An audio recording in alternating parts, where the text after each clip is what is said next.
Hello class, welcome back बच्चों। तो बेटा बात कर रहे हैं हम ट्रायल बैलेंस की। लेजर हमारा चैप्टर बिल्कुल फिनिश हो चुका है। ट्रायल बैलेंस में भी कुछ पुरानी बातें हम कर चुके हैं बेटा, आज कुछ नई बात करते हैं। सब सामने देख रहे हैं मेरी तरफ। बेटा देखो, अभी तक मैं जो करता था ट्रायल बैलेंस वो कैसे बनाता था। सबसे पहले जर्नल एंट्री किया करता था, फिर बेटा उसकी पोस्टिंग किया करता था, लेजर प्रिपेयर करता था और लेजर से जो बैलेंस निकालता था वो ट्रायल बैलेंस में पोस्ट कर देता था। ऐसे करता था मैं ट्रायल बैलेंस। अब होगा पता है क्या बेटा, क्वेश्चन जनरल केस में बेटा आपको 5 एंट्री दे सकता है, 5 एंट्री का लेजर बनवा सकता है और कह सकता है ट्रायल बनाकर दे दो। तो एक ही क्वेश्चन में वो तीनों चैप्टर को जज कर सकता है। लेकिन बेटा टीचर के दिमाग में आए नहीं, जर्नल एंट्री तो पूरी जिंदगी का कॉमर्स साइड का बेस है, मैं तो यहां से मुश्किल क्वेश्चन देना चाहता हूं। तो टीचर जर्नल एंट्री के बेटा 8-9 एंट्री मुश्किल दे सकता है, हो सकता है लेजर पूछे ही ना। और ट्रायल बैलेंस जज करने के लिए कि आपको कितना आता है, वो कुछ अकाउंट के बैलेंसेस दे देता है आपको। कभी ये नहीं बोलता कि बैलेंस डेबिट साइड आया या क्रेडिट साइड आया, वो आपको सोचना है। उसने बोला परचेज अकाउंट का बैलेंस 25,000, सेल्स का balance 50,000, bad debt recovered 1500, capital 1 lakh, sales return 2,000 रुपये, परचेज रिटर्न 2,500 रुपये, बैंक ओवरड्राफ्ट 3 लाख रुपए, कुछ भी कह देगा बेटा। 25-30 अकाउंट के उसने बैलेंस आपके सामने निकाल के रख दिए और आपको कह दिया ट्रायल बैलेंस प्रिपेयर कर दो। बेटा देखो, मेरे को एक चीज से श्योरिटी हो सकती है कि मेरा ट्रायल बैलेंस गलत है या सही है। किस चीज से श्योरिटी होगी कि अगर वो मीट आउट हो जाएगा तो बेटा सही है। और सिंपल सी बात बोल देता हूं बेटा, ऐसा क्वेश्चन होता बहुत आसान है, बस दिखने में ही मुश्किल होता है। अगर उसने मुझे 25-3 अकाउंट के बैलेंस दे भी दिए तो मेरे लिए कौन सी बड़ी बात है बेटा, या तो डेबिट साइड में दिखाना है या क्रेडिट साइड में दिखाना है, और तो कुछ है ही नहीं ना ट्रायल बैलेंस में। लो समझाता हूं बेटा, अगेन मैं बोलता हूं बेटा ये बात मैंने बताई हुई है, कोई नई बात नहीं है, याद रखना। क्लियर की बात मैंने बहुत बार की है बेटा। कैपिटल, लायबिलिटी और रेवेन्यू तीनों पे एक जैसे रूल चलते हैं बेटा, और तीनों क्रेडिट होते हैं, हमेशा क्रेडिट होते हैं। और रही बात एक्सपेंसेस की या एसेट की बेटा, ये दोनों हमेशा डेबिट होते हैं। अगर ये 5 बातें दिमाग में रख दी तो ट्रायल बैलेंस का ऐसा कोई भी क्वेश्चन नहीं है जो आपसे नहीं होगा। और आज करेंगे बैक टू बैक 5-6 क्वेश्चन, मुझे बताना कौन सा नहीं हुआ आपसे। ठीक है जी, आप मेरे साथ साथ करेंगे, मैं आपके साथ साथ करूंगा बेटा, जल्दबाजी नहीं है मेरे को। मेरा चैप्टर बहुत आराम से चलूंगा, तब भी कल खत्म हो रहा। ठीक है जी, अभी एक बात सुनो, मेरी तरफ देखना। कई बार बेटा ऐसा होता है दिमाग में नहीं आता कि ये चीज रेवेन्यू थी, ये चीज लायबिलिटी थी। कई बार ऐसा हो जाता है बच्चा फंस जाए। तो बेटा देखो, कभी भी फंसो ना। मान लो एक चीज में आप फंस गए, बैड डेट रिकवर्ड, उसने बैड डेट रिकवर्ड का बैलेंस दे दिया 1500, आपको समझ नहीं आ रहा डेबिट साइड पोस्ट करूं या क्रेडिट साइड पोस्ट करूं, तो बचोगे कैसे? जर्नल एंट्री दिमाग में रखो, जर्नल एंट्री याद कराओ। देखो, जब बैड डेट रिकवर्ड हो जाते हैं बेटा तो कहीं ना कहीं कैश आता है बिजनेस में, cash debit to bad debt recovered account, ये एंट्री होती है ना। बैड डेट रिकवर्ड किस साइड आया? क्रेडिट साइड आया ना। अगर आप इसकी पोस्टिंग करोगे तो कहां होगी? क्रेडिट साइड में होगी ना। यानी कि बैलेंस भी कहां निकलेगा? क्रेडिट साइड में ही निकलेगा। यानी कि इसकी पोस्टिंग होनी चाहिए credit side of trial balance. हमेशा जर्नल एंट्री सोच लो, जिस साइड में जर्नल एंट्री में होगा उसी साइड में डाल दो बेटा ट्रायल बैलेंस में, कभी फंसो तो। पर आपको क्या लगता है हम फंसने देंगे आपको? इतने माड़े दिन तो आए नहीं बेटा, अभी तो अच्छे दिन चल रहे हैं हमारे। ठीक है ना जी बेटा। तो बाबू क्लियर याद रखना बस, अगर क्लियर याद है बेटा कोई दिक्कत नहीं आएगी। कैपिटल, लायबिलिटी और बेटा बात कर लो रेवेन्यू की या इनकम की, ये हमेशा क्रेडिट साइड रिकॉर्ड होते हैं। और बेटा एक्सपेंसेस और एसेट हमेशा डेबिट साइड रिकॉर्ड होते हैं। एक बात। दूसरी बात, इधर देखना मेरी तरफ बेटा, अगर मुझे क्वेश्चन कहे परचेज अकाउंट का बैलेंस है 30,000, सेल्स अकाउंट का बैलेंस है 50,000, परचेज रिटर्न का बैलेंस है 2,000, सेल्स रिटर्न का बैलेंस है 3,000, इसकी पोस्टिंग कैसे करेंगे सुनना बेटा। परचेज अकाउंट हमेशा डेबिट बैलेंस होता है, तो इसकी पोस्टिंग कहाँ होगी? On the debit side of the trial balance. Sales account on the credit side, sales हमेशा क्रेडिट होती है। अब बच्चा पछता का है, परचेज रिटर्न और सेल रिटर्न। सर फंसने वाला कुछ होता नहीं है, वैसे आप जबरदस्ती फंसना चाहते हो। बेटा अगर परचेज डेबिट होती है और परचेज रिटर्न परचेज के इंपैक्ट को कम करती है तो ये हमेशा क्या होगी, क्रेडिट होगी। और अगर सेल्स क्रेडिट होती हैं और सेल्स रिटर्न सेल्स के इंपैक्ट को कम करती है तो सेल रिटर्न क्या होगी, हमेशा डेबिट होगी। ये होता है बच्चा जबरदस्ती मैं फंसना चाहता हूं, है नहीं फंसने वाला इसमें कुछ। बात क्लियर हुई? करें एक इलस्ट्रेशन स्टार्ट, सीधा इलस्ट्रेशन स्टार्ट करेंगे। मैं क्वेश्चन दूंगा, मुझे तरस आएगा आपके ऊपर, मैं 10 बैलेंस दे दूंगा या 20 बैलेंस दे दूंगा, क्वेश्चन दिखाता हूं कैसे आता है। चलो जी बेटा, मेरे पास जो बुक है DK Goyal 2020 edition, page number 14.6, illustration number 2। मजा आ जाएगा बेटा, लेंथ देख लो इसकी, मैं तो कह रहा हूं मुझसे खड़ी होगी मेरी लेंथ देखकर ही।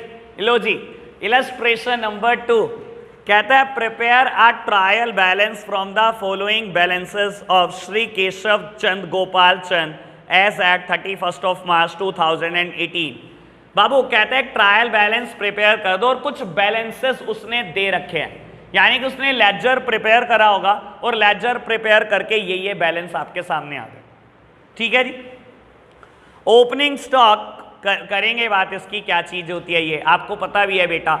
जो फाइनेंशियल ईयर के पहले दिन स्टॉक होता है उसको मैं ओपनिंग स्टॉक कहता हूं, और मेरे लिए बेटा अगर इसकी जर्नल एंट्री मैं करता हूं तो मैं परचेज के नाम से करता हूं, यानी कि जिस साइड परचेज जाएगी उसी साइड ओपनिंग स्टॉक चला जाएगा, कुछ मुश्किल बात नहीं है।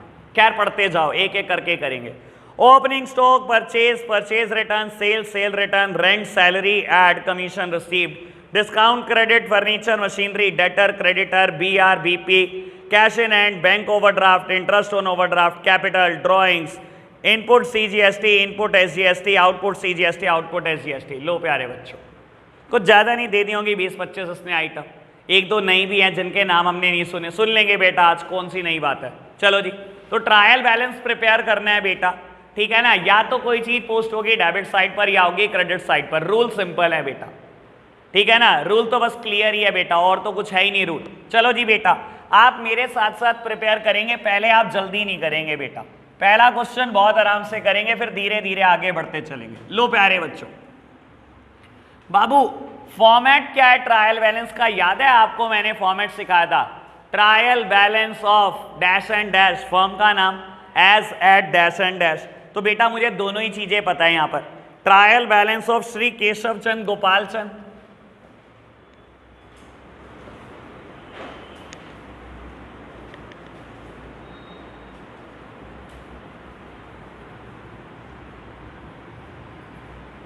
As at 31 of March 2018।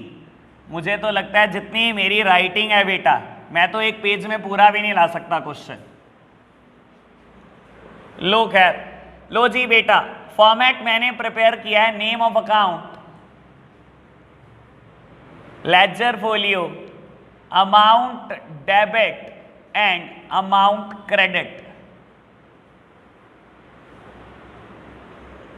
लो प्यारे बच्चों, सामने देखना मेरी तरफ। अरे तुम कहाँ लग गए बनाने में, तुम तो क्वेश्चन पढ़ते इतनी देर में मेरे साथ साथ, तुम्हें जल्दी बढ़िया, होमवर्क नहीं चाहिए तुम्हें। कोई नहीं प्यारे बच्चों, होमवर्क नहीं दूंगा तुम्हें, बस 10-12 क्वेश्चन दूंगा आज। लो सुनो बेटा, सामने देख रहे हो आप पहले मेरी तरफ। बाबू मुझे पहली आइटम दी हुई है ओपनिंग स्टॉक, हल्की सी चर्चा इस पे करते हैं फिर बढ़ते हैं आगे। बेटा आपको मैंने समझाया हुआ है बेटा कहीं ना कहीं इंट्रोडक्टरी लेक्चर्स में कि ओपनिंग स्टॉक क्या होता है। साल के पहले दिन, फाइनेंशियल ईयर के पहले दिन जो स्टॉक होता है उसे मैं ओपनिंग स्टॉक बोलता हूं। यानी कि बेटा 1 अप्रैल 2017 में जो मेरे पास स्टॉक रहा होगा वो मेरे लिए ओपनिंग स्टॉक होता है, ठीक है ना, जो मेरे फाइनेंशियल ईयर के पहले दिन मेरे पास स्टॉक होता है, ठीक है ना। और आपको पता है ना मैं इसकी पोस्टिंग कैसे करता हूं। अगर क्वेश्चन कभी कह देता था बैलेंस एज एट 1 अप्रैल 2017, कैश का बैलेंस दे देता था, स्टॉक का बैलेंस दे देता था, बैंक का बैलेंस दे देता था, तो बेटा मैं स्टॉक वर्ड को हमेशा अपनी जर्नल एंट्री में परचेज लिखता था। याद है ना आपको, यानी कि बेटा मोर और लेस ये मेरे लिए परचेज ही है और कुछ भी नहीं है। ठीक है ना बेटा। तो बेटा जैसे परचेज की पोस्टिंग करता हूं वैसे ही ओपनिंग स्टॉक की पोस्टिंग करता हूं। परचेज हमेशा डेबिट होती है, और याद कर लो उस जर्नल एंट्री में बेटा परचेज को डेबिट करता हूं, यानी कि मैं ओपनिंग स्टॉक को डेबिट ही करता हूं। ठीक है ना। तो कहां लिख दो बेटा, ऑन द डेबिट साइड। लो जी प्यारे बच्चों, ओपनिंग स्टॉक 20,000। मुझे तो लग रहा है नेम ऑफ अकाउंट मुझे छोड़कर फटाफट से बेटा लिखना चाहिए डेबिट क्रेडिट। मैं नहीं लिख रहा नेम ऑफ अकाउंट यार, बहुत लेट हो जाएगा ऐसे। ठीक है ना, मैं तो डेबिट क्रेडिट लिखूंगा। लो जी बेटा, इतनी बात कोई दिक्कत तो नहीं। बढ़े, अब थोड़ी स्पीड बढ़ेगी बेटा, क्योंकि कई चीजें हमें बहुत जल्दी जल्दी पता है और बहुत जल्दी जल्दी निपटाएंगे। परचेज 85,000, डेबिट साइड और क्रेडिट साइड? Credit side. लो लिख दो, वही तो। लो मैंने लिख दिया बेटा debit side. Purchase return, sir purchase return purchase का इंपैक्ट कम करती है। अगर परचेज डेबिट होती है तो परचेज रिटर्न हमेशा क्रेडिट होगी। पहली बात, नहीं आ रहा समझ, जर्नल एंट्री याद करो। परचेज की एंट्री अगर आप करते थे ना परचेज टू कैश, तो परचेज रिटर्न की करते थे cash to purchase return, to purchase return, यानी कि क्रेडिट साइड में। तो अगर क्रेडिट साइड में करते थे तो यहां क्रेडिट साइड में ही जाने वाला है, कुछ अलग नहीं बोल रहा हूं मैं। कहीं भी फंसो तो जर्नल एंट्री याद कर लेना। ठीक है जी, चलो जी 5,000, कोई दिक्कत तो नहीं बेटा। मैं तो कह रहा हूं ऐसा क्वेश्चन मुझे दे दे पेपर, और कम से कम 16 नंबर में दियो। ठीक है जी। सेल्स बेटा 1,60,000, सेल्स हमेशा क्रेडिट होती है बेटा। लो जी 1,60,000, सेल्स रिटर्न डेबिट। अगर सेल्स क्रेडिट है तो बेटा सेल्स रिटर्न हमेशा क्या होंगी, डेबिट होंगी बेटा। 6,200, 5 बातें करी मैंने, कोई दिक्कत तो नहीं। ओपनिंग स्टॉक परचेज की तरह पोस्ट करा, परचेज को पोस्ट कर दिया, सेल्स को पोस्ट कर दिया, परचेज रिटर्न को पोस्ट कर दिया, सेल्स रिटर्न को पोस्ट कर दिया। ठीक है जी, बढ़े आगे। चलो जी, रेंट, सैलरी, एड, तीनों खर्चे हैं, बिजनेस के तीनों ही खर्चे हैं। और बेटा याद करो क्लियर, क्लियर में बेटा ई है एक्सपेंसेस, एक्सपेंसेस हमेशा डेबिट होते हैं। ठीक है ना। और नॉमिनल अकाउंट भी बोलता क्या है बेटा, debit all the expenses and losses, सारे खर्चे डेबिट होते हैं। कर दो बेटा डेबिट साइड। लो जी बेटा, रेंट कितना है 1200, सैलरी और बेटा एड, कोई दिक्कत तो नहीं। बढ़े आगे। कमीशन रिसीव, रिसीव कमीशन अगर रिसीव हुई होगी तो बेटा यानी कि मेरी इनकम है और सारी इनकम क्रेडिट होती है एज पर नॉमिनल अकाउंट। पहली बात। दूसरी बात, फंस रहे हो, जर्नल एंट्री याद करो। कमीशन रिसीव करने की जर्नल एंट्री क्या होती है, कैश आया होगा, cash account debit to commission received account. जब टू साइड लिखा है, क्रेडिट साइड लिखा है, तो पोस्टिंग कहां होगी बेटा, on the credit side of the trial balance. ठीक है जी बेटा। कमीशन रिसीव्ड अमाउंट है बेटा 1440, कोई दिक्कत अब तक, कोई दिक्कत तो नहीं। बढ़े आगे। बेटा बोलता है डिस्काउंट क्रेडिट 710, सुन लो बेटा, मैंने नहीं कहा था इसको। देखो डिस्काउंट दो तरीके से हो सकती है बाबू। हम एक बार डिस्काउंट को डेबिट भी कर चुके हैं बेटा, और एक बार डिस्काउंट को क्रेडिट भी कर चुके हैं। आपको याद कराता हूं, कुछ याद भी आना शुरू होगा आपको। बाबू मान लो मेरे को किसी डेटर से पैसे लेने हैं, मेरे को किसी डेटर से 15,000 रुपए लेने हैं। मैंने कहा चल एक काम कर, तो 14,000 दे दे इन फुल सेटलमेंट। मैंने डेटर से 14,000 रुपए ले लिए, पूरी सेटलमेंट कर दी। डेटर ने मुझे 14,000 दिए, बिजनेस में कैश आया, तो मैं एंट्री क्या करता था, cash account debit to debtor. लेने तो थे 15,000 लेकिन दिए 14,000, पूरी सेटलमेंट हो गई। क्या मैंने 1,000 रुपए का नुकसान सहा? सारे नुकसान डेबिट होते हैं बेटा। तो मैं यहां पर नुकसान को डेबिट कर देता था। यहां पर नुकसान का नाम होता था डिस्काउंट अलाउड अकाउंट। सेम बात, ऑन द सेम लॉजिक। खुशी वहां कुछ भी नहीं लिखा हुआ, यहीं लिखा हुआ है बेटा, यहीं सुनो। हाँ जी, सेम बात, ऑन द सेम लॉजिक।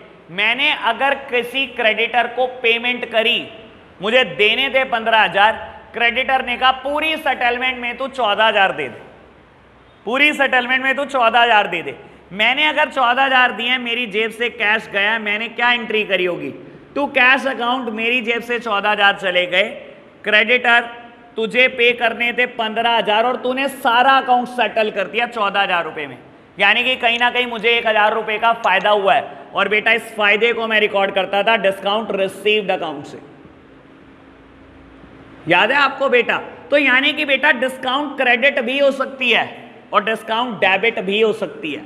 जब मैं क्रेडिट करता हूं तो मैं लिखता हूं डिस्काउंट रिसीव्ड अकाउंट, और जब मैं डेबिट करता हूं तो लिखता हूं डिस्काउंट अलाउड अकाउंट। अगर मैंने किसी को डिस्काउंट दिया मेरा खर्चा है, अगर किसी ने मुझे डिस्काउंट दिया मेरी इनकम है। ये बड़ा चालाक निकला, इसने वर्ड लिखा डिस्काउंट, ना बताया, हाँ ना बताया रिसीव्ड, ये तो नहीं बताया ना कि डिस्काउंट रिसीव्ड है या डिस्काउंट अलाउड है। इसने बाद में क्या करा, डिस्काउंट क्रेडिट बोल दिया। जब अगर इसने बोल दिया ना कि डिस्काउंट जो क्रेडिट साइड आई, सर कुछ रह ही नहीं गया, तूने खुद बोल दिया ना क्रेडिट साइड, आंखें बंद करो, क्रेडिट साइड रिकॉर्ड कर दो। मैं तो कह रहा हूं ऐसा क्वेश्चन भगवान सबको दे, सबके आगे लिख के बता दे, परचेज डेबिट, परचेज रिटर्न, ऐसे बता क्यों नहीं रहा तू? ठीक है ना बेटा। बाबू किसने बोला डिस्काउंट क्रेडिट, लो जी बेटा मैंने क्रेडिट साइड लिख दिया 710, कोई दिक्कत तो नहीं। मैं एक एक बात पे एनालिसिस कर रहा हूं, मुझे करना नहीं चाहिए। जितनी समझदारी से आप पढ़कर आए हो ना बेटा, ये बढ़ना चाहिए था, ये खुद ही करना चाहिए था आपको। चलो जी खैर आगे बढ़ते हैं। फर्नीचर, मशीनरी और डेटर तीनों एसेट हैं। क्या करूं, सारी एसेट का, सारी एसेट डेबिट होती है बेटा, उठा के कर दो डेबिट। फर्नीचर 6000 रुपये, मशीनरी 62,000 और डेटर 36,000, कोई दिक्कत तो नहीं प्यारे बच्चों। क्रेडिटर लाइबिलिटी होते हैं बेटा, लाइबिलिटी होते हैं। क्या करूं बेटा, इसका सारी लाइबिलिटी क्रेडिट होती है बेटा, मैंने क्रेडिट साइड रिकॉर्ड कर दिया। अभी एक नई टर्म आ गई है आपके सामने, bills receivable and bills payable. नहीं करूंगा खैर इसकी चर्चा, अभी 5 मिनट के लिए पेंडिंग छोड़ दूं, मेरे को इसके ऊपर चर्चा करनी है। चलो पहले इसके ऊपर चर्चा ही कर देते हैं, लेकिन क्वेश्चन बीच में अटक जाएगा। चलो कोई नहीं, अटकने दो। पहले बिल रिसीवेबल और बिल्स पेएबल पे चर्चा कर लेते हैं थोड़ी सी। आप सब सामने देख रहे हो, अंशिका सामने देखो बेटा।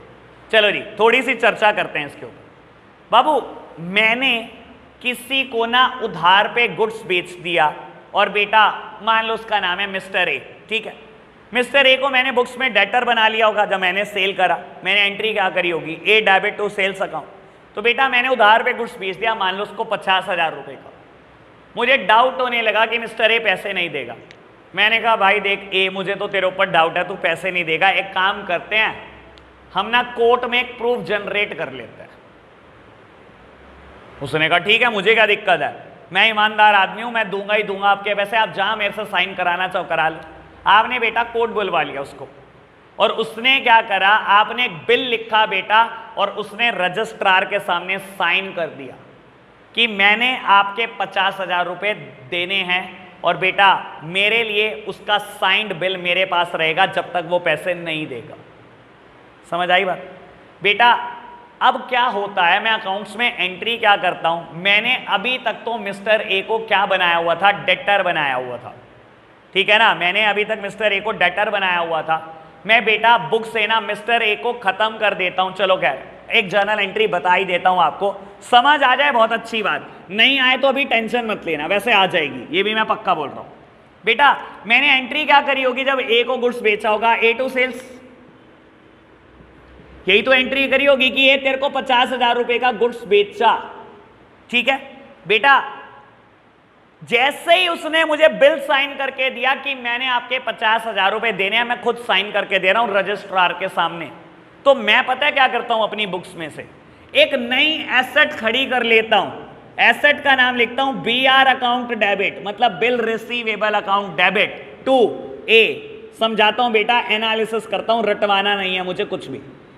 मैंने पहले डेटर नाम की एसेट बनाई थी कि ए तेरे से 50,000 रुपए लेने हैं, ठीक है ना, यही करा था ना मैंने, ए तेरे से 50,000 रुपए लेने हैं क्योंकि मैंने सामान बेचा है।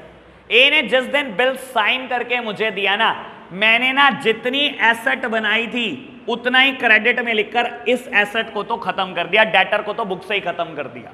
मैंने उसके बदले में एक नई एसेट बना दी, बीआर अकाउंट डेबिट। समझ आया बेटा? जब भी डेटर साइन करके दे देना आपको किसी जगह पे कि हाँ मैं दूंगा पक्का, कोर्ट का प्रूफ बीच में है, तो बेटा डेटर नाम बुक से हटा देते हैं, हम नाम कर देते हैं बीआर, इट इज मोर और लेस डेटर। सेम बात क्रेडिटर के लिए है बेटा। आप खुद सोचो, अगर मैं अकाउंट्स बनाऊं ए के, तो ए ने क्या करा होगा, मान लो मेरा नाम है एम, मैं तो एम की बुक में एंट्री कर रहा हूं, तो बेटा ए ने अपनी बुक में एंट्री क्या करी होगी, ए की बुक्स देखते हैं। मैंने सामान बेचा ए को, एक एंगल से सोचो, ए ने सामान खरीदा एम से, यही करा ना, तो उसने एंट्री क्या करी होगी, purchase account debit, purchase account debit to M. M तेरे से सामान खरीदा, एम को क्रेडिटर बना दिया कि मैंने 50,000 रुपए एम के देने हैं। और जैसे ही बेटा हमने इसे बुलाया, आजा जरा कोड साइन कर जा, और जैसे इसने साइन करे, इसने क्या करा, इसने कहा एम को मैं बुक से खत्म कर रहा हूं, एक नई लाइबिलिटी क्रिएट कर रहा हूं जिसका नाम है बिल्स पेबल। जितनी लाइबिलिटी बनाई थी उतनी डेबिट करके खत्म कर दी बेटा मैंने, और एक नई लाइबिलिटी क्रिएट कर दी जिसका नाम है bills payable. It is more और लेस अ क्रेडिटर, कि मैंने ए को 50,000 देने। समझ आई बात? ऑल्दो खैर बता देता हूं, ये फाइनल के सिलेबस में मेरे चैप्टर है बिल ऑफ एक्सचेंज के नाम से। मुझे आज चर्चा नहीं करनी थी, लेकिन मैं रटवाना नहीं चाहता कुछ भी, आपको क्लियर होना चाहिए कि क्या चीज है बिल रिसीवेबल और बिल्स पेबल। समझ आई बात? जब भी डेटर साइन करेगा कोर्ट में आकर कि मैंने आपके पैसे देने हैं, आप डेटर वर्ड बुक से हटा देते हो, नाम कर देते हो BR। और ऐसे ही बेटा क्रेडिटर के लिए बात है, क्रेडिटर की जगह नाम हो जाता है बिल्स पेबल। और आपको पता लग गया होगा, समझदार बच्चों को इशारा काफी, BR डेबिट हो रहे हैं, एसेट है, तो कहाँ रिकॉर्ड होंगे, ऑन द डेबिट साइड। और बिल पेबल क्रेडिट है, लाइबिलिटी है, कहाँ रिकॉर्ड होगी, on the credit side. Clear बात? चलो चलो जी बेटा, कोई जल्दी नहीं है, बहुत आराम से चल रहे हैं। पहला इलस्ट्रेशन चल रहा है आज का, और आज बच्चे कह रहे थे 6-7 इलस्ट्रेशन करा दो। ना बाबू ना, मुझसे नहीं हो पाएंगे 6-7। बच्चे कह रहे हैं नहीं, कराओ। चलो बेटा कोशिश करते हैं, करा देंगे 6-7। चलो जी, बिल रिसीवेबल दिए हैं 2500 के बेटा, ये मैंने रिकॉर्ड कर दिया on the credit side. Bill receivable 4600 debit side, bills payable 2500 on the credit side मैंने रिकॉर्ड कर दिए, कोई दिक्कत तो नहीं। बढ़े आगे बेटा, कैश इन हैंड एसेट होती है, कैश हमेशा से ही एसेट है बेटा। कहां रिकॉर्ड करूं, क्रेडिट साइड। लो बाबू लो डेबिट साइड रिकॉर्ड कर दिया। आगे बढ़ो बेटा, बैंक ओवरड्राफ्टिंग क्या होता है बेटा, लाइबिलिटी होती है। बैंक ओवरड्राफ्टिंग क्या होता है बेटा, मेरे अकाउंट में पैसे पड़े हैं 5000, बैंक मुझे परमिशन दे रहा है 5000 से ज्यादा निकालने की, इसी को तो बोलते हैं बैंक ओवरड्राफ्टिंग। ठीक है ना, ओवरड्राफ्ट कर लिया आपने, कहता है आपने बैंक से 10,000 रुपए का ओवरड्राफ्ट किया हुआ है, that means it is a liability for us. और सारी लाइबिलिटी क्रेडिट होती हैं, कोई दिक्कत तो नहीं। बढ़े आगे, चलो जी, इंटरेस्ट ऑन ओवरड्राफ्ट, मेरी तरफ देखना प्यारे बच्चों, इंटरेस्ट ऑन ओवरड्राफ्ट। सोचो, अच्छा सोचोगे, अकाउंट्स वैसे ही बड़ी सिंपल है बेटा। बैंक ओवरड्राफ्ट था, मेरे ऊपर लोन था, ओवरड्राफ्ट तो एक तरीके का कर्जा है, ठीक है ना। कहता है इंटरेस्ट ऑन ओवरड्राफ्ट, तो बेटा अगर मैंने बैंक से लोन लिया हुआ है तो बेटा ब्याज मैं दे रहा हूँ या रिसीव कर रहा हूँ, दे रहा हूँ। मैंने बैंक को ब्याज दी 1800 रुपए, मेरा खर्चा, सारे खर्चे डेबिट होते हैं। सोच पा रहे हो, सिर्फ सोचने का ही गेम है अकाउंट्स में, मैं तो कह ही नहीं रहा कुछ मुश्किल गेम है। समझ में आया इंटरेस्ट ऑन ओवरड्राफ्ट क्या चीज है? Overdraft is a loan on you. और बेटा अगर लोन है तो ब्याज रिसीव नहीं कर रहे होंगे, ऑब्वियस बात है, पे कर रहे होंगे, ठीक है ना। तो इंटरेस्ट ऑन ओवरड्राफ्ट खर्चा है बेटा, और सारे खर्चे डेबिट होते हैं बेटा। ओवरड्राफ्टिंग एक काइंड ऑफ लोन है आपके ऊपर। मैंने 10,000 रुपए का लोन लिया हुआ है बैंक से, तो बेटा मैं बैंक को ब्याज पे कर रहा हूँ। इंटरेस्ट ऑन ओवरड्राफ्ट कभी रिसीव्ड नहीं हो सकता, हमेशा पे होगा। और बेटा खर्चा है, सारे खर्चे डेबिट होते हैं, तो बेटा ट्रायल बैलेंस में भी रिकॉर्ड होगा ऑन द डेबिट साइड। बढ़े आगे बेटा, बात करता है आगे कैपिटल की, लाइबिलिटी में रिकॉर्ड होती है। और वैसे भी क्लियर का रूल क्या बोलता है, कैपिटल क्रेडिट होगी, ठीक है ना बेटा। तो जी लो, कैपिटल को मैंने क्रेडिट कर दिया, कोई दिक्कत तो नहीं। नेक्स्ट टर्म क्या है, ड्राइंग्स। सोचना, अच्छा सोचो बेटा, ड्राइंग्स क्या करती है, कैपिटल के इंपैक्ट को कम करती है। अगर कैपिटल क्रेडिट है तो ड्राइंग्स हमेशा डेबिट होगी, ठीक है ना। सेम बात जो मैंने परचेज रिटर्न के लिए बोली, सेल रिटर्न के लिए बोली, आज कैपिटल ड्राइंग्स के लिए बोल रहा हूं बेटा, ठीक है जी। तो बेटा ड्राइंग्स 7800 डेबिट होगी बाबू। Input CGST, input SGST, output CGST, output SGST। क्या करो, इनपुट्स क्या होते हैं बेटा? CGST और SGST। सर एंट्री याद करो, purchase account debit, input CGST debit, input SGST debit to debtor या टू कैश टू बैंक, यही एंट्री करते थे ना बेटा। सारे इनपुट्स एसेट होते हैं ना बेटा, और एसेट्स हमेशा डेबिट होती है ना, यानी कि दोनों इनपुट्स डेबिट साइड रिकॉर्ड होंगे और दोनों आउटपुट बेटा रिकॉर्ड होंगे ऑन द क्रेडिट साइड। तो बेटा input CGST 5000, input SGST 5000, output दोनों 8,000 रुपए के हैं बेटा। टोटल कर लेना, दोनों साइड का बराबर आएगा और ये श्योरिटी देगा कि आपने ट्रायल बैलेंस सही प्रिपेयर किया। समझ में आया क्वेश्चन का लेवल क्या होगा? यकीन मानना, इससे थके हुए क्वेश्चन कुछ नहीं हो सकते। मेरी नज़र में ये कोई भी क्वेश्चन नहीं है, कोई लेवल नहीं है इसका। ठीक है जी। टाइम खर्च हम अब नहीं करेंगे बेटा, मैं पहले बता रहा हूं करना क्या है। आपने अभी मेरे सामने क्वेश्चन नंबर 2 करना है। सुन लो, पहले सुन लो, पहले सुन लो, आज का प्लान तो पूरा सुन लो। आप नहीं लिखेंगे नेम ऑफ अकाउंट, भूल जाओ। आपने मेरी तरह डेबिट क्रेडिट लिखना है और मुझे बताना है कि टोटल बराबर आ गया। आपके पास हैं 10 मिनट, क्योंकि इसके बाद हम करेंगे इलस्ट्रेशन नंबर 3, अभी करेंगे, कल नहीं होगी। पेज नंबर बेटा बता देता हूं, चलो मैं आपको, इसके लिए एक पार्टी लगेगी बस, ज्यादा कुछ नहीं।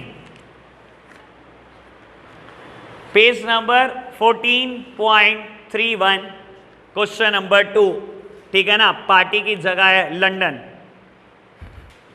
चलो जी फटाफट से अटेम्प्ट करेंगे क्वेश्चन नंबर 2। बेटा क्वेश्चन नंबर 2 करने के बाद क्वेश्चन नंबर 3A अटेम्प्ट करो और 3B भी अटेम्प्ट करो, फटाफट से सॉल्व करो इसको। चलो जी बेटा, अभी ना हमारे सामने कुछ नई टर्म आनी शुरू हो गई हैं क्वेश्चन नंबर 3A 3B में। तो बेटा सबसे पहले इन 4 नई टर्म पे चर्चा कर लेता हूं। सब सामने देखना मेरी तरफ। लो प्यारे बच्चों, सामने देखना, 1 मिनट के लिए सामने देखो। बेटा मैं पहले नई टर्म का नाम लिख देता हूं। सॉरी बेटा, इस फॉर्मेट में लिख रहा हूं, इस फॉर्मेट से कोई लेना देना नहीं है, बस इस बात का ध्यान रखना है इसका, ठीक है ना। मैं तो टर्म एक्सप्लेन कर रहा हूं बेटा।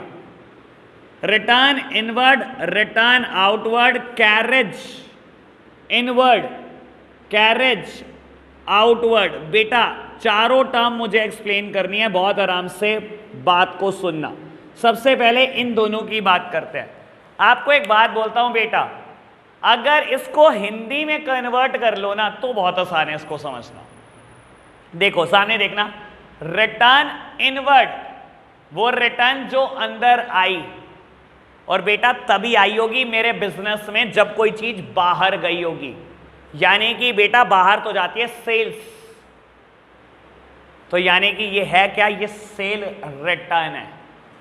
ऐसे ही रिटर्न आउटवर्ड, आउटवर्ड मतलब वो रिटर्न जो बाहर भेजी, और बाहर तभी भेजी होगी जब कोई चीज अंदर खरीद के लाए होंगे, यानी कि बेटा ये मेरी परचेज रिटर्न है। दोबारा बोल रहा हूं, सुन लो। रिटर्न इनवर्ड आउटवर्ड समझने का सबसे अच्छा तरीका होता है बेटा, इसको हिंदी फॉर्म में कन्वर्ट कर लो।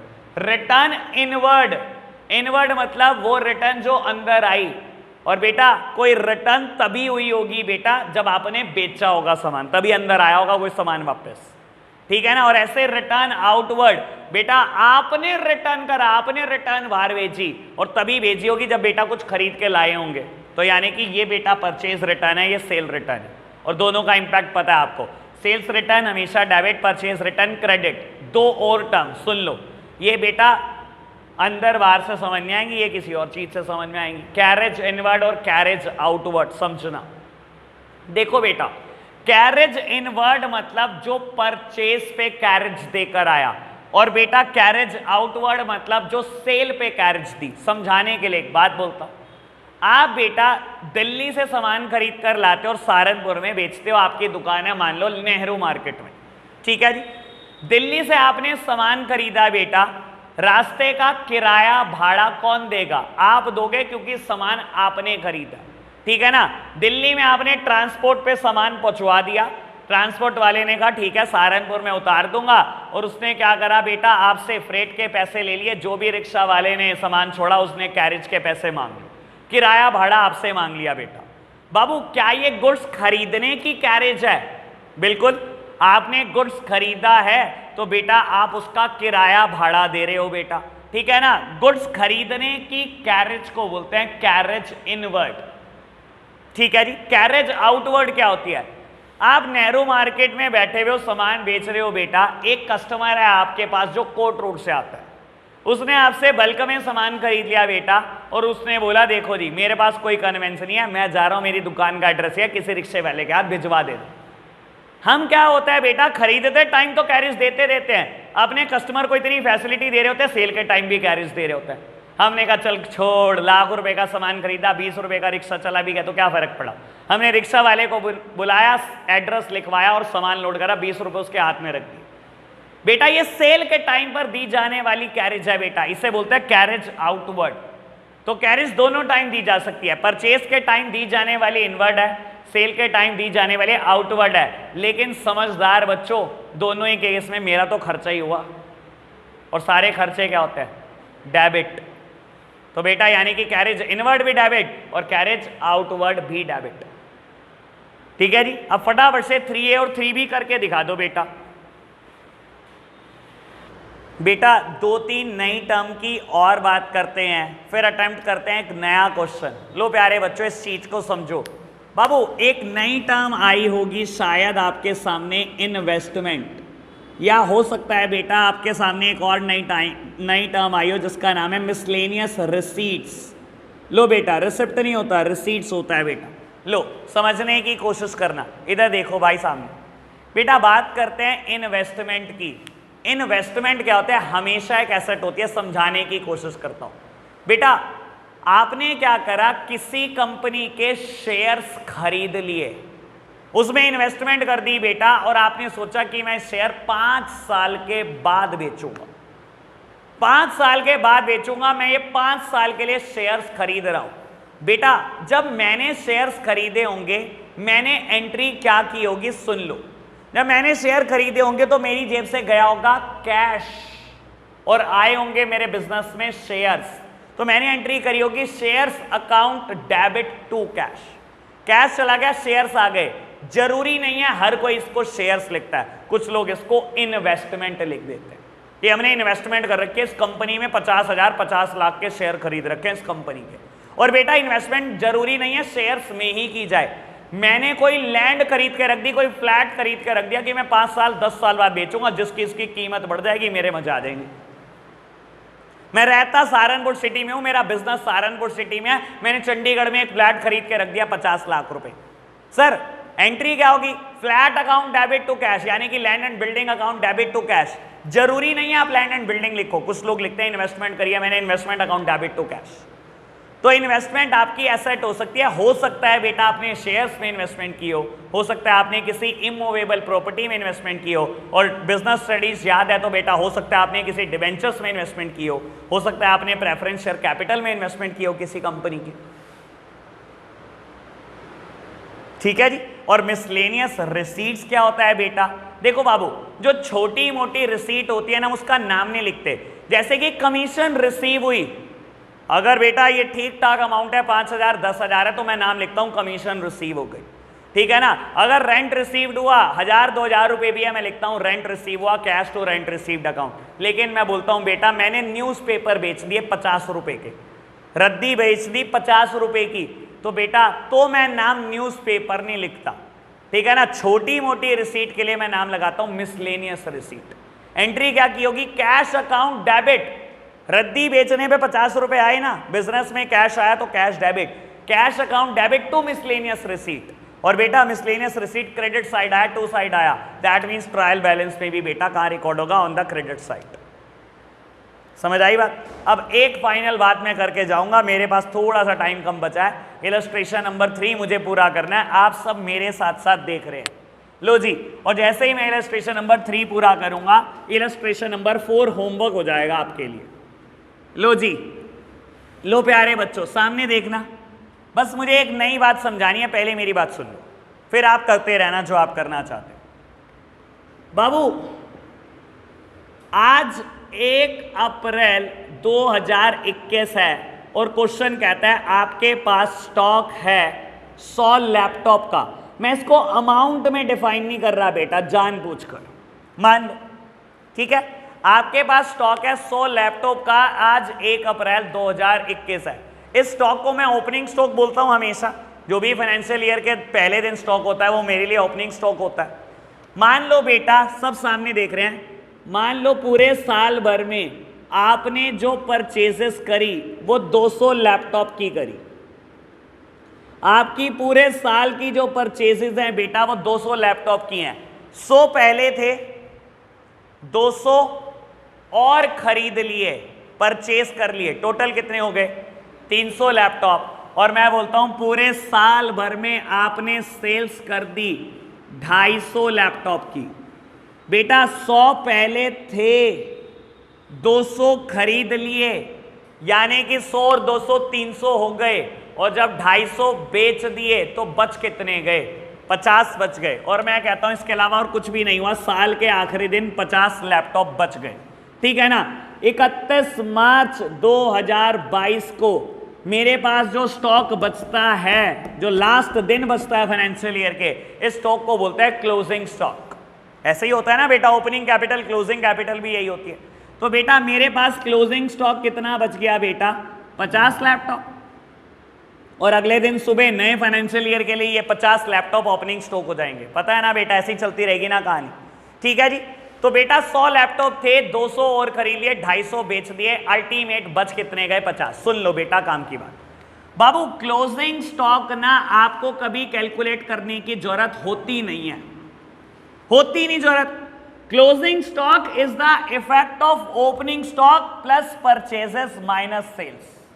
अगर मैंने इन तीन चीजों को रिकॉर्ड किया हुआ है ना, तो ऑटोमेटिकली क्लोजिंग स्टॉक रिकॉर्डेड होता है बिजनेस में, दिखाई दे रहा होगा। मैंने तो ऐसे ही कैलकुलेट करके दिखाया ना। अगर मैं बोलूं 100 लैपटॉप पहले थे, 200 और खरीद लिए, 250 बिक गए, तो क्लोजिंग स्टॉक ऑटोमेटिकली निकल के आया 50 लैपटॉप। मैंने नहीं निकाला बेटा।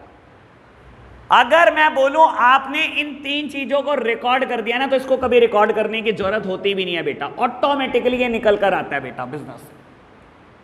ठीक है ना बेटा? 100 लैपटॉप पहले थे, 200 खरीद लिए, 250 बिक गए, 50 तो ऑटोमेटिक कैलकुलेशन है ये। तो अगर मैं लिख दूं 50 लैपटॉप आ गए, मेरे लिखने का कोई फायदा नहीं, पैसे भी 50 ही आने थे। ठीक है ना? अब एक बात सुन लो, कभी ट्रायल बैलेंस में आपको बोले ओपनिंग स्टॉक इतना, जैसे भी बोला था इलस्ट्रेशन 2 में, परचेजेस इतनी, सेल्स इतनी, और साथ में बोल दे क्लोजिंग स्टॉक इतना, क्लोजिंग स्टॉक के साथ कोई छेड़ाछाड़ी नहीं करेंगे, कहीं भी रिकॉर्ड नहीं करेंगे, क्योंकि रिकॉर्ड करने की जरूरत ही नहीं होती। इन तीनों को रिकॉर्ड करने का मतलब होता है ऑटोमेटिकली आप क्लोजिंग स्टॉक रिकॉर्ड कर रहे हैं। समझ आई बात? ये है इलस्ट्रेशन नंबर 3। करें फटाफट से। लो मेरे प्यारे बच्चों, आप सब मेरे साथ साथ कर रहे हैं। मैं पेज नंबर बता देता हूं एक बार आपको फटाफट से। हम हैं बेटा पेज नंबर 14.8 पर। बहुत तेजी से करेंगे बेटा, ठीक है? लो प्यारे बच्चों, स्टॉक एज ऑन 1 अप्रैल 2017, कहां लिखो? Debit credit. Debit side opening stock है बेटा, 1 अप्रैल का स्टॉक है, 2,20,000 डेबिट साइड रिकॉर्ड हो जाएगा। सारे काम धंधे बंद कर दो बेटा, मैं आपसे ही पूछने वाला हूं। ठीक है जी। सेकंड वन परचेज, राघव कहां रिकॉर्ड करूं? डेबिट और credit? Debit side. Krish sales credit side. Sneha carriage inward credit side. बेटा अभी एक बात बोली थी, दोनों कैरेज मेरे बिजनेस का खर्चा है। कैरेज इनवर्ड परचेज पे हुआ हुआ खर्चा है, कैरेज इनवर्ड सेल्स पे हुआ हुआ खर्चा है, दोनों ही खर्चा बेटा। और नॉमिनल अकाउंट क्या बोलता है? Debit all the expenses and losses. तो यानी कि सारे खर्चे डेबिट होंगे। तो बेटा कैरेज इनवर्ड कैरेज आउटवर्ड दोनों ही डेबिट होंगे। बढ़े आगे बेटा, रिटर्न इनवर्ड। सोचो, रिटर्न अंदर आ रही है तो कोई चीज बाहर गई होगी तभी रिटर्न आ रही है, that means it is a sales return, और सेल्स रिटर्न डेबिट होती है। चलो जी, return outward purchase return credit हो जाएगी बेटा। बाबू debtor debit, creditor credit, bad debt bad debt, loss है लॉस है, सारे लॉस का क्या होता है? डेबिट। नॉमिनल अकाउंट क्या बोलता है? Debit all the expenses and losses. Bad debt समझते हो ना? जो डेटर ने मेरे पैसे मार लिए उसको बोलता हूं बैड डेट, मेरा लॉस है बेटा। चलो जी, स्टेशनरी खर्चा है डेबिट, इंश्योरेंस खर्चा है डेबिट, वेजेस एंड सैलरी खर्चा है डेबिट, इन्वेस्टमेंट एसेट है डेबिट। क्लियर? याद है ना बेटा, एसेट डेबिट होती है। इंटरेस्ट ऑन इन्वेस्टमेंट, सुन लो जी, मैंने इन्वेस्टमेंट कर रखी है किसी कंपनी के डिबेंचर्स में, मैंने किसी कंपनी के डिबेंचर्स में इन्वेस्टमेंट कर रखी है। कह रहा है इंटरेस्ट आया, इंटरेस्ट ऑन इन्वेस्टमेंट, पे नहीं किया होगा, आया होगा वहां से, इंटरेस्ट आया, इंटरेस्ट आया मतलब इनकम आई, सारी इनकम क्रेडिट होती है, तो क्या होगा बेटा, इंटरेस्ट ऑन इन्वेस्टमेंट हमेशा क्रेडिट होगा। ठीक है ना। आप सोचो ना, मैंने किसी जगह पे इन्वेस्ट कर रखा है बेटा, मैंने अगर पैसे वहां दे रखे हैं तो कुछ मिल रहा होगा मुझे वहां से, जा नहीं रहा होगा मेरा। ठीक है जी, चलो आगे बढ़ो।